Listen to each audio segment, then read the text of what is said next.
Epione pain management and regenerative centre. ఇక మీ నొప్పులు శాశ్వతం కావు.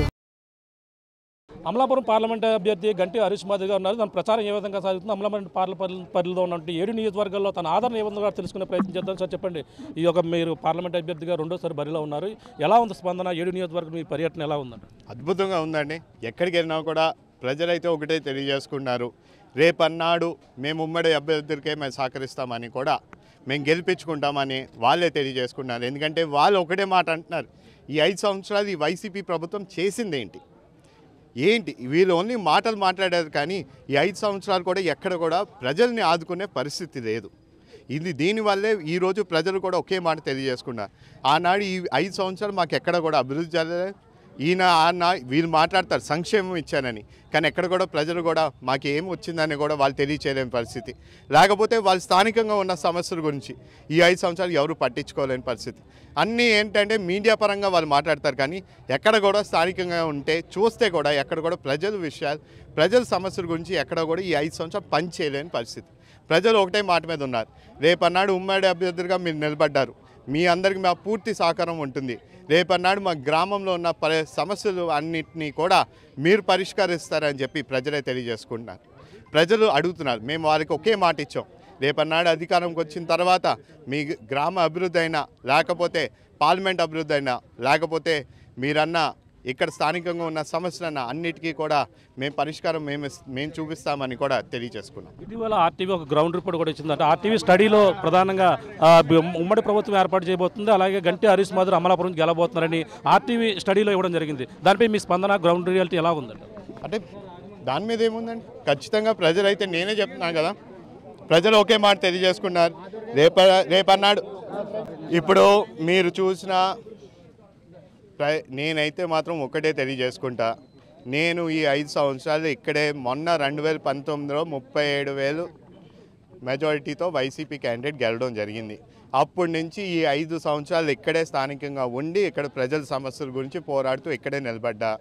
రేపన్నాడు ప్రజలకు ఒకే మాట తెలియజేసుకున్నా, నాకు ఒక అవకాశం ఇవ్వండి, ఖచ్చితంగా రేపన్నాడు నేను ఇచ్చిన మాట మీద, ఎందుకంటే నాకు మా నాన్నగారు ఏ విధంగా వీళ్ళందరితో కలిసి నడిచారో అదే విధంగా నేను వీళ్ళతో కలిసి ఉంటానని కూడా వాళ్ళు మాట ఇచ్చారు.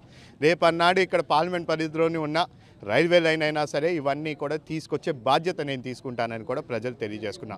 నేను ఎప్పుడన్నా సరే పనిచేయడం అనే విషయం మీద నేను ఎక్కువ ఫోకస్ పెట్టుకుంటాను కానీ ఈ రిపోర్ట్లు అనే విషయాల గురించి మాత్రం నేను పట్టించుకోను. నేను ఓన్లీ ఏంటంటే నేను పూర్తిగా ఇక్కడ ఉన్న ప్రజలకి నేను ఒకే మాట ఇస్తాను, రేపు నాకు మీరందరూ గెలిపిస్తే ఖచ్చితంగా ఇక్కడ ఉన్న ప్రతి విషయం మీద నేను పోరాడతాను, నేను సాధిస్తాను, నేను అభివృద్ధి చేసి పెడతానని ప్రజలు తెలియజేసుకుంటారు. ప్రత్యేక మేనిఫెస్టో ఏమన్నా రూపొందించుకున్నారు మీరు పార్లమెంటరీ అభ్యర్థిగా?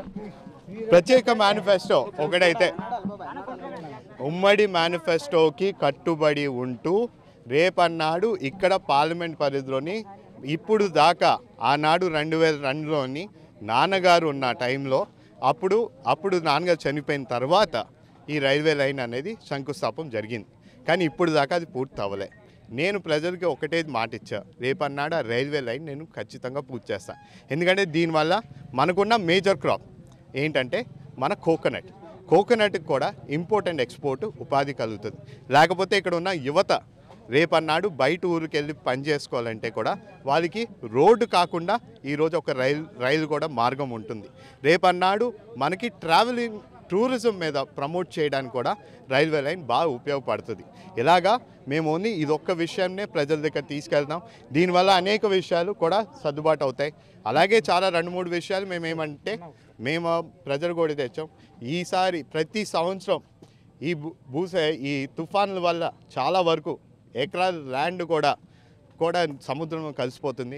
దాని గురించి రివెట్మెంట్ మీద కూడా మేము ఖచ్చితంగా మాట్లాడతామని కూడా తెలియజేసుకుంటాం. ఇది పరిస్థితి. ప్రధానంగా అయితే ఒకటే చెప్తున్నారు, దశాబ్ద కాలం ఎన్నో కాలాల నుంచి ఎన్నో సంవత్సరాల నుంచి ఏదైతే కాలం ఉందో కోనసీమకి రైల్వే లైన్ ఏదైతే ఉందో దానంతా కూడా తన తండ్రి ఏదైతే ఉన్నారో తన తండ్రి బాలయోగి ఆ కోరిక నెరవేర్చి తీరే దిశగానైతే నేను కోనసీమకి అయితే కృషి చేస్తానన్నారు. ఏదేమైనా గ్రౌండ్ రియాలిటీ చూసుకుంటే ఇప్పుడు ఆర్టీవీ ఏదైతే ఇచ్చిందో ఆర్టీవీ స్టడీలో అమలాపురం అభ్యర్థిగా గంటి హరీష్ మాధవ్ గెలుస్తాడని చెప్పేసి రిపోర్టు ఆధారంగా రియాలిటీ చూస్తే నేను గెలిచేందుకు ప్రజలంతా కూడా ఆదరిస్తున్నారు కాబట్టి రిపోర్టులు కూడా నాకు అనుకూలంగా వచ్చాయని చెప్పేసి ఆ గంటి హరీష్ మాధురి చెప్తున్న పరిస్థితి ప్రధానంగా ఉంది. ఏదేమైనా మొత్తం ఒక బాలయోగ కుమారుడిగా కాకుండా మొత్తం నియోజకవర్గ ప్రజలు మొత్తం 7 నియోజకవర్గంలో ఉన్నటువంటి ప్రధానికం మొత్తం ఒక తెలుగుదేశం పార్టీ ఉమ్మడి అభ్యర్థిని గెలిపించేందుకు అందరూ కూడా సంసిద్ధంగా ఉన్నారు. ఈ యొక్క అవినీతి పాలనను అంతమొందించేందుకు వైసీపీని గద్దెదించేందుకు మొత్తం అంతా కూడా ప్రజలు సిద్ధంగా ఉన్నారని, ఏదేమైనా అమలాపురం పార్లమెంట్ అభ్యర్థిగా గంటి హరీష్ మాధురిని అయితే ప్రజలు గెలిపించబోతున్నారని చెప్పేసి గంటి హరీష్ మాధురి చెప్తున్న పరిస్థితి ప్రధానంగా ఉందని చెప్పాలి. ఇది కూడా తాజా పరిస్థితి. Camera బాలుతో Prakash RTV